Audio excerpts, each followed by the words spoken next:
If y'all love black people, like this, comment, and share if y'all love black people.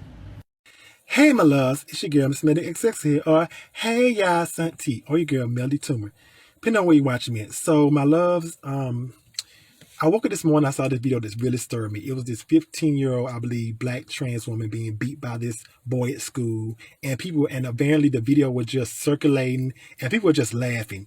And what got me the most was the video happened like in Mableton, which is, oh my God, it just got to me. And I just, I like to knock it over. I'm sorry about it. I just hit my leg because I'm just so distraught by the story. The fact, because one, this year is the most deadliest year for transgender people, for gender conforming transgender people, and the majority of them have been black transgender women. And to see this, it just simply broke my heart.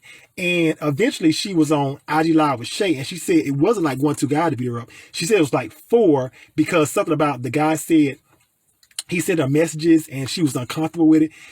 I'll keep you updated on that, what eventually happened, more. But just the fact that why was the video circulating?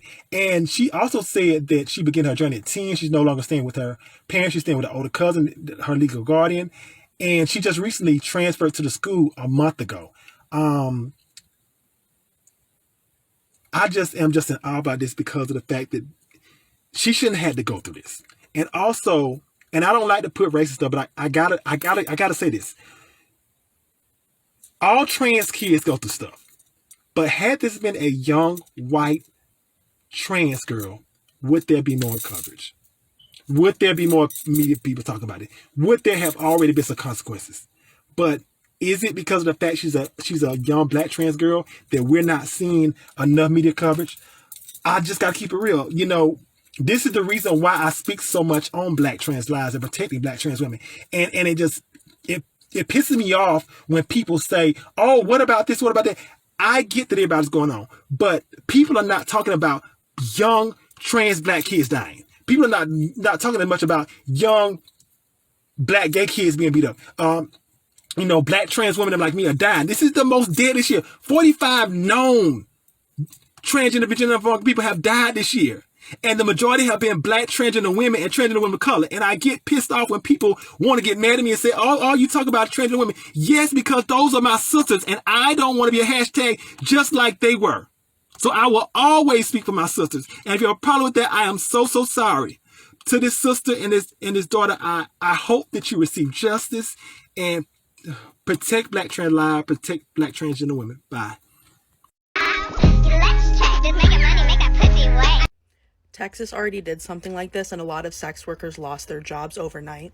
Do you think those sex workers that were disenfranchised overnight went to go apply at McDonald's and Shoe Barns the next day? No, the sex workers that lost their jobs overnight are now put into more precarious situations to make up the lost income.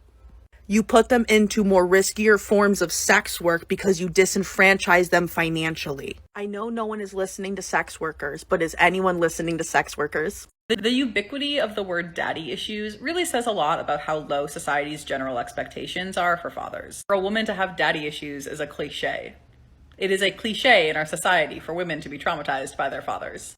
And that should absolutely horrify us. But because we still live in this hellhole of a patriarchy, the term daddy issues has instead been used to further sexualize, fetishize, objectify, and manipulate traumatized women for their trauma, because a wounded and vulnerable woman is the ultimate male fantasy. Anyway, happy Father's Day.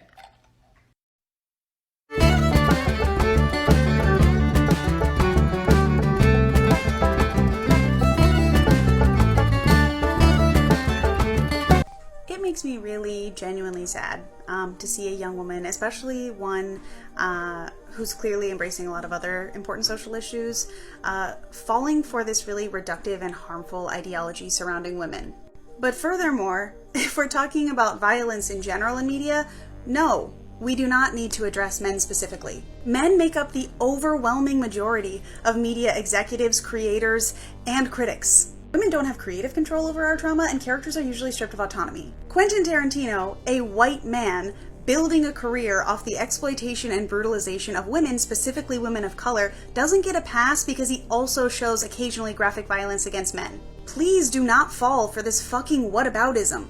Yes, dismantling harmful systems that patriarchy has put in place will help men too. It is really unsettling that we constantly have to frame the validity of this movement around how it affects men. The fight for equality should focus on the most oppressed groups first, but instead of talking about BIPOC women, here we are talking about men. Calling all white misogyny affected people. Guys, we're carrying major not all men energy at the minute, and it's not a vibe. The comment sections that I've seen this week, particularly on posts made by black women, interestingly, they're just full of people like crying because somebody used white women as a blanket term. Do you know how unproductive it is to sit and tone police somebody rather than actually hear them out? If someone's talking about a group of misogyny affected people that doesn't include you and you start getting defensive about that, you need to really, really think to yourself, why is that? Addressing common negative behaviours in a certain group that you're a part of is not actually a personal attack on you unless you also exhibit those behaviours. So let's stop redirecting the conversation back onto ourselves and start making our feminism just a little bit more intersectional. If you're saying the word dick is the male equivalent to the word bitch, that is incorrect. Bitch has been used historically to dehumanize women and subjugate them as less than within our patriarchal society. Although it wasn't originally created to be used to target women, it has been used to dehumanize women since the 1400s.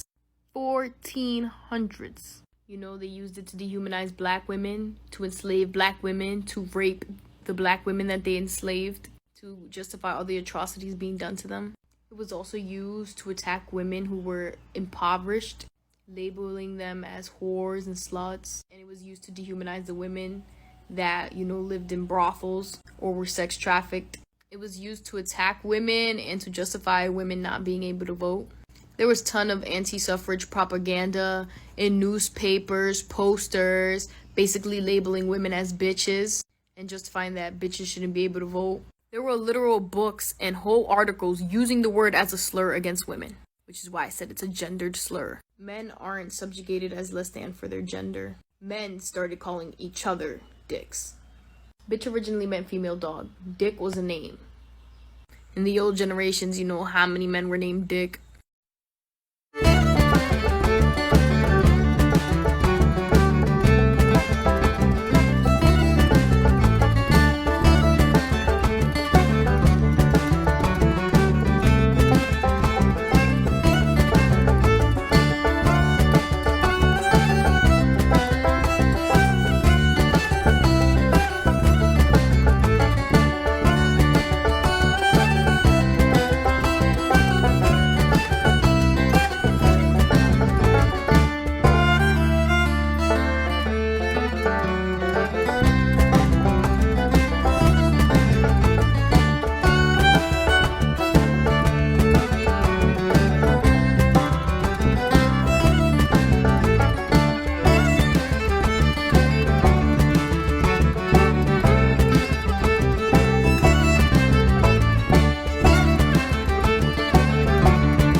Hello everybody, I'm not showing my face because I'm incredibly sick and do not feel like I can right now, but I got onto a really turfy side of TikTok. There are a lot of really angry turfs in my comment section. So if you are not a turf and you see this video, please interact with it so that I don't have to be in this hell anymore. Part 2 of Switzerland needs to get its fucking shit together, or alternatively, me pissing Swiss men off. Last Sunday, Switzerland passed a law making face coverings illegal. Now, this has nothing to do with masks, just with the 30 women wearing a niqab or a burqa in Switzerland. Why do I know this? Because this is how they advertised it. That's not discriminatory at all, is it? This comes after a little bit over 10 years of passing this law, banning minarets, towers on top of mosques. And this is how they advertised that. It can't get much more discriminatory than that, can it? Sadly, it can. These are all real advertisements, folks. And last but not least, and these are all from the biggest political party in Switzerland.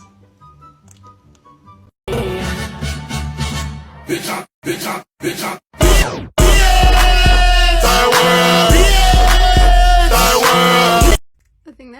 find so funny about the not all men bros is how they'll say, oh, you have no idea how it feels for us to hear people talking about how horrible men have been to them.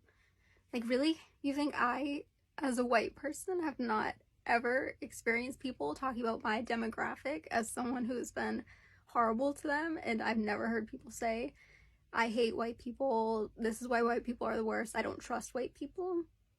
You know, I've heard that many times, but guess what? It does not bother me because I have been in many rooms where no black people have been present, and I know the kinds of things that white people say, and I know that black people and all people of color have very just cause for being skeptical of us, for having negative feelings, and I do not take it personally because I understand exactly what they're saying. I've seen the evidence of what they're talking about, and their opinion is right. And that's the thing, these men have been around men who act this way. They know